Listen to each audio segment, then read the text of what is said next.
ఉదయాన్నే దగ్గర పనిచేసే ఆఫీస్‌లో పనిచేసే కుర్రాడు ఫోన్ చేశాడండి. ఒక 3 రోజులు సెలవు కావాలని. సడెన్‌గా 3 రోజులు ఏంటయ్యా అంటే, తన వైఫ్‌కి బాలేదు. చాలా ఇబ్బందిగా ఉంది. లివర్ ఆల్‌మోస్ట్ ఆల్ 80% డ్యామేజ్ అయిపోయిందని డాక్టర్లు చెప్పారండి. ప్రస్తుతానికి మెడికేషన్ జరుగుతోంది. బెడ్ మీదే ఉంది. ఇన్‌పేషెంట్‌గా ఉంది అని చెప్పి. అదేంటి ఏమైంది? ఆడపిల్ల గదా! ఏంటి విషయం ఏంటి? అంటే, లేదండి మంచి హ్యాబిట్సే అంటే చెడు హ్యాబిట్స్ ఏమీ లేవు. లేడీస్ కదా! ఈ మధ్య మందది తాగుతున్నారు గదా! అని డౌటొచ్చింది. అంటే జనరల్‌గా మనం లివర్ పోయింది అనంగానే మందు, లివర్ సిర్రోసిస్ ఇలాంటివి ఉన్నాయి గదండీ! ఏమొస్తోంది అంటే మందు తాగే వాళ్ళకి పోతుందంటున్నాం గదా! కొత్త రిపోర్ట్స్ ఏం చెప్తున్నాయంటే మందు కంటే కూడా మందంటే ఇంత తాగుతారు మహా అయితే రోజుకి, లేకపోతే ఎప్పుడైనా తాగేవాళ్ళు ఒకళ్ళు. దాన్ని మించినవి ఉన్నాయండి. దాన్ని మించినవి ఉన్నాయి. ఆ అలవాటు ఈ అమ్మాయికి ఉంది. షుగర్స్ అండి. చక్కెర, ప్రాసెస్ చేసిన ఫుడ్స్. ఇంక నేను ప్రత్యేకంగా చెప్పక్కర్లేదు. చక్కెర అనంగానే ఏదో టేబుల్ మీద చక్కెర తీసుకొచ్చి యేసుకుంటుంది. లేకపోతే ఎక్కువ టీలో కలుపుకుంటుంది అనుకుంటున్నారేమో.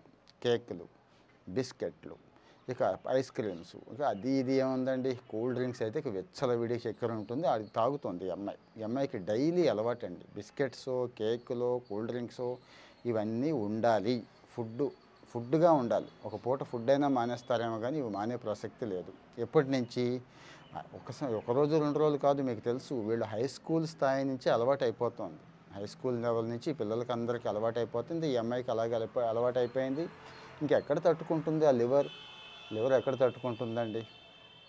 నేను అప్పటికే అడిగాను. అదేంటి సింప్టమ్స్ తెలుస్తాయి కదా! ఏంటి అంటే, ముందేదో జాండీస్ అది అనుకున్నామండి. కానీ కాదు. అంటే మూత్ర పరీక్ష అవి చేయించలేదు. తగ్గిపోతుంది కదా! అని తీరా హాస్పిటల్‌కి తీసుకెళ్తే టెస్ట్ చేస్తే ఇదే అని చెప్పారు అని చెప్పాడు. యెస్ అండి. నిజమే అది. ఆ చక్కెర ప్రాసెస్ చేసిన ఫుడ్సు అవే కాకుండా ఇంకా మిగిలిన ప్రాసెస్ చేసిన ఫుడ్స్ అన్నీ కూడానండి. ఏదైనా గానీ ప్యాకెట్‌లో వచ్చిన ఏ ఫుడ్ అయినా 4 రోజులు నిలవ ఉండడం కోసం, టేస్ట్ ఉండడం కోసం, మంచి రంగు, రుచి ఉండటం కోసం వాడి స్వార్థం వాడిది. ఖచ్చితంగా కెమికల్స్ కలుపుతున్నారు. ఆ కెమికల్స్‌ని తట్టుకునే శక్తి లాంగ్ రన్‌లో ఉండదండి. మంచి అథ్లెటిక్స్ బాడీసు అవి గట్టిగా కష్టపడితే కాస్త బండి నడుస్తోంది తప్పించి, మిగిలిన వాళ్ళకి కష్టం. మరి మనం వర్కౌట్ ఏమో తక్కువైపోయింది. ఇదేమో ఎక్కువైపోయింది కదా! మరి ఏం చేయాలి అంటే, ఈ మధ్య వచ్చిన కొన్ని రిపోర్ట్స్ మనం బేస్ చేసుకుందామండి. పెన్సిల్వేనియా యూనివర్సిటీ వాళ్ళు రీసెంట్‌గా ఒక రిపోర్ట్ ఇచ్చారు. అంటే దీని మీద ఈ ఫ్యాటీ లివర్‌ని అడ్డుకునే ఫుడ్స్ ఏమున్నాయి? ఏ ఫుడ్ తీసుకుంటే ఫ్యాటీ లివర్ కంట్రోల్ చేయొచ్చు అనే దాని మీద ఒక రిపోర్ట్ వచ్చింది. అవే చెప్తున్నానండి. అవే చెప్తున్నాను. బాదం, వాల్‌నట్సు, ఖర్జూరం, డార్క్ చాక్లెట్టు, కాస్త తేనె, అలాగే దాల్చిన చెక్క, యాపిల్ గూడా. Apple and Apple cider vinegar కొద్దిగా. ఈ ఫుడ్స్ గుర్తుంచుకోండి. ఈ ఫుడ్స్‌కి మంచి శక్తే ఉంది. అంటే ఒకే రోజులో మందులన్నీ మానేసి, మెడికేషన్ మానేసి తీసుకోవడం కాదు. ఫ్యాటీ లివర్ బారిన పడ్డాం అనుకున్న వాళ్ళు ఇవి డైలీ ఆహారంలో కాస్త యాడ్ చేసుకుంటే, అంటే కాస్త ఇన్ని గుప్పెడు ఖర్జూరాలు, ఇన్ని వాల్‌నట్స్ కలిపి తీసుకోవచ్చు. మీకు తెలుసు. కాస్త బాదము, ఖర్జూరం కలిపి తీసుకోవచ్చు. దాల్చిన చెక్క టీ పెట్టుకోవచ్చు. దాల్చిన చెక్క టీ పెట్టుకొని తేనె వేసుకొని తాగొచ్చు. డార్క్ చాక్లెట్లు ఆ మాత్రం తీసుకోవచ్చు. ఇవన్నీ మేలు చేస్తున్నాయి. ఫ్యాటీ లివర్‌ని తగ్గిస్తున్నాయని. అంటే ఆ అబ్బాయి ఉదయం అడిగాడండి. సార్ ఇది మరి ఫుడ్సు ఏంటి? ఏం తీసుకోమంటారు? ఏంటి అంటే, నేను ఈ మధ్య కాలంలో ఉన్న రిపోర్ట్స్ అన్నీ కూడా చదివితే, అంటే ఫేమస్ రిపోర్ట్స్ ఏమున్నాయి ఏంటి అని చదివితే నాకు ఇది కనిపించింది. అంటే రీసెంట్ రిపోర్ట్ ఇది. Recent study. ఫేమస్ స్టడీసు, మంచి స్టడీస్ ఏమున్నా గానీ మనం చెప్పుకుంటున్నాం గదండీ!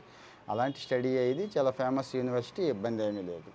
అలాగని నేను మళ్ళీ గుర్తు చేస్తున్నా. మెడికేషను, టాబ్లెట్స్ అన్నీ మానేసి దీని మీద కాదు. ఇది చేస్తూ అవి కూడా యాడ్ చేసుకోండి డైలీ ఫుడ్‌లో. దానికంటే ముందు ఇందాక చెప్పుకున్నాం గదా! మందు తాగేవాడికి లివర్ కొట్టేస్తది, లివర్ డ్యామేజ్ అవుద్ది, ఫ్యాటీ లివర్ వస్తదని అనుకుంటున్నాం. అసలు కారణం ఇది. నేను మళ్ళీ గుర్తు చేస్తున్నాను. సాధ్యమైనంత వరకు షుగర్స్‌కి దూరం ఉండండి. సాధ్యమైనంత వరకు. షుగర్ తినాలి అనిపిస్తే కాస్త ఖర్జూరం షుగరే గదండీ! చిలకడదుంప షుగరే గదండీ! అంటే ఇక నచ్చవు మనకి. విపరీతమైన షుగర్స్‌కి వెళ్ళిపోవడం వల్ల ఇవి నచ్చట్లేదు. సో, మరి కిస్మిస్‌లు ఇలాంటివున్నాయి అవి తీసుకోండి. ఇంకా స్నాక్స్‌గా కావాలన్నప్పుడు ఇంట్లో స్నాక్స్ చేసుకోండి. సాధ్యమైనంత వరకు ఆయిల్స్‌కి దూరంగా ఉండండి. ఆయిల్‌కి ఎంత దూరంగా ఉంటే అంత మంచిదండి. మెడిటేరియన్ ఫుడ్ తీసుకున్న వాళ్ళు ఎందుకు అన్ని రకాల జబ్బులకి, ముఖ్యంగా క్యాన్సర్‌లకి, ఈ అవయవాలు ఫ్యాటీ లివర్ దగ్గర నుంచి అన్ని అవయవాలు కొట్టేయడానికి దూరంగా ఉంటున్నారంటే ఆళ్ళు ఆయిల్‌ని మాక్సిమం వాడరండి. కాస్త ఆ చక్కడ పైపైన అలా జల్లుకుంటారంతే. పైపైన ఆయిల్‌ని. మనం కూడా అలాగే అలవాటు చేసుకోవాలి. కానీ చేసుకోవట్లేదుగా మన వాళ్ళు. Olive oil costly. ఓకే. మిగిలిన ఆయిల్ అయినా గానీ అట్లా ఆలోచించగలిగితే బెస్ట్ అని చెప్పి నా ఉద్దేశం. అన్నిటికంటే ముఖ్యమైనది వర్కౌట్ అండి. ఖచ్చితంగా 10,000 అడుగులు ఉండేలా చూసుకోవాలి. కాస్త బ్రిస్క్ వాక్ ఉండేలా చూసుకోవాలి. వాటర్ ఎక్కువ తీసుకోవాలి. ఇవి కూడా ప్రమాదం అవుతోంది. అంటే అది చేయకపోవడం, వాటర్ తక్కువ తీసుకోవడం కూడా ప్రమాదం ముంచుకొచ్చడానికి కారణం అవుతోంది కాబట్టి ఇబ్బంది పడుతున్నారు. సో, మరి ఫ్యాటీ లివర్ అనేది ఈరోజు జనాభాలో మనకు తెలీదండి. లివర్ చుట్టూ కొవ్వు పేరుకుపోయింది. ఆల్రెడీ చాలామందికి పేరుకుపోయింది. ఆ టెస్ట్ ఎవరు చేయించుకోవట్లేదు. మూత్రం పచ్చగా పడితే లేకపోతే ఇంకో ఇబ్బంది విపరీతంగా జ్వరం వచ్చేస్తూ ఉంటే ఆగి ఆగి ఏంటో కారణం తెలియక అప్పుడు టెస్టులు చేయించుకుంటే తెలుస్తుంది. ఒకసారి వీలైతే టెస్ట్ చేయించుకోండి డౌట్ ఉన్నవాళ్ళు. మూత్రం మరీ ఇంకా కంటిన్యూగా పచ్చగా వస్తుంది, కళ్ళు తేడా కనపడిపోతున్నాయి అనుకున్నప్పుడు ఆ టెస్ట్‌కి వెళ్ళి చేయించుకొని ఆ జాగ్రత్తలు ఇమ్మీడియేట్‌గా తీసుకుంటే ప్రాణాలను కాపాడుకోవచ్చండి. మనం చేజేతులా చిన్న చిన్న జాగ్రత్తలు తీసుకోక, ఆ బ్యాడ్ హ్యాబిట్స్‌ని వదిలేయలేక, అదే నిజమైన ఫుడ్ అని, అదే రోజువారీ ఆహారం అని చాలామందికి అసలు ఫుడ్ అంటేనే అదే అనుకుంటున్నారు. ఆ కేకులు, బిస్కెట్లు, పిజ్జాలు వగైరా ఇవే ఫుడ్ అనుకుంటున్నారు. బయట బజార్‌లో దొరికేది తెచ్చుకోవడం, ప్యాకెట్‌లో తెచ్చుకొని తినటమే ఫుడ్ అనుకుంటున్నారు. అది ఓవరాల్‌గా మనల్ని పడేసేస్తుందనేది తెలియట్లేదు. ఇంట్లో వండుకోవడం ఉత్తమం. అది కూడా న్యాచురల్ ఫుడ్. అమృతాహారం అంటాను చూడండి. పళ్ళు, కాయగూరలు, ఫ్రూట్ జ్యూసులు, మొలకలు ఇవి అమృతాహారం. ఒక పూట కేటాయించుకోండి దీనికోసం ఇబ్బందేమీ లేదు. ఒక పూట ఫుడ్‌లో వీటిని యాడ్ చేసుకోండి. కొంతమంది గొప్పవాళ్ళున్నారు. అంత వేప ముద్ద కూడా పెట్టుకుంటారు వాళ్ళు. ఇవి పెట్టుకుంటూ అంత వేప ముద్ద పెట్టుకొని తినేవాళ్ళు ఉన్నారు. సో, మరి ఇంక ఈ ప్రత్యేకంగా ఎవరు ఎవరికీ నేర్పలేరు. ఎవరికి అవగాహన వాళ్ళకి రావాల్సిందే. ఎవరి జాగ్రత్తలు వాళ్ళు తీసుకోవాల్సిందే. ఈ విషయాలన్నీ ఇప్పుడు నేను చెప్పిన విషయాలన్నీ కాస్త పట్టించుకొని, కాస్త ఫాలో అయితే ఫ్యాటీ లివర్ నుంచి దూరంగా ఉంటారు. మనం ప్రాణాలను కాపాడుకోవచ్చు. మన చేతిలో ఉన్నవేనండి. చిన్నవే. ఈ చిన్నవి కొత్త అలవాట్లు తెచ్చుకోలేక, పాత దరిద్రాలను వదలలేక ఈ ఇబ్బంది పడుతున్నాను తప్పించి, భయంకరమైన ప్రమాదం కానీ, ఇంకోటి గానీ, ఇంకొకళ్ళ వల్ల వస్తుంది కూడా కాదు. మన వల్లే వస్తుంది. మన ఆలోచన వల్ల, మన అలవాట్ల వల్లే వస్తుంది కాబట్టి ఈటిల్ని కాస్తైనా అవగాహన కల్పించాలని నేను ప్రయత్నం చేస్తున్నాను. ఈ ప్రయత్నంలో కాస్త మీరు కూడా హెల్ప్ చేయండి.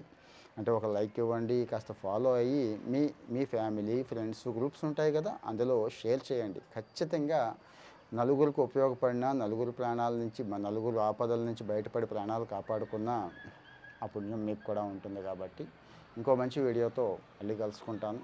Thank you.